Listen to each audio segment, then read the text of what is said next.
10 truck আর 20 truck লাগে আমরা আনবো ইনশাআল্লাহ ভারতকে শায়েস্তা করবার জন্য। ভারতকে শায়েস্তা করার জন্য প্রয়োজনে 10 ট্রাক কেন 20 ট্রাক অস্ত্র আনা হবে বলে হুঁশিয়ারি দিলেন জঙ্গিবাদে জড়িত থাকার অপরাধে বিভিন্ন সময়ে আটক হওয়া কথিত শিশু বক্তা রফিকুল ইসলাম মাদানী।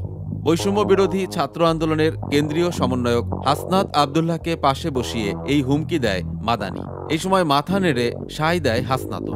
আলোচিত 10 ট্রাক অস্ত্র মামলার আসামি সদ্য কারামুক্ত সাবেক প্রতিমন্ত্রী লুৎফরজামান বাবরকে লৌহমানব সম্বোধন করে জঙ্গিবাদের প্রচারক এই অকালপক্ষ শিশু বক্তা ওয়াজ মাহফিলের নামে ফের উগ্রবাদ ও ভারত বিদ্বেষী ক্যাম্পেইনে সক্রিয়।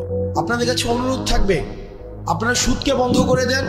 অন্যদিকে একই ওয়াজ মাহফিলে সুদ প্রথা নিষিদ্ধের দাবি হাসনাত আবদুল্লাহর। এই বক্তব্য সোশ্যাল মিডিয়ায় ভাইরাল হওয়ার পর থেকেই অনেকে প্রশ্ন তুলেছেন সুদের জনক ডক্টর ইউনূসকে ক্ষমতায় বসিয়ে উল্টো সুদের বিরোধিতা ভণ্ডামির পরিচয়। তবে কেউ কেউ বলছেন সম্প্রতি ইউনূসের সঙ্গে দূরত্ব তৈরির কারণেও এমন বক্তব্য আসতে পারে।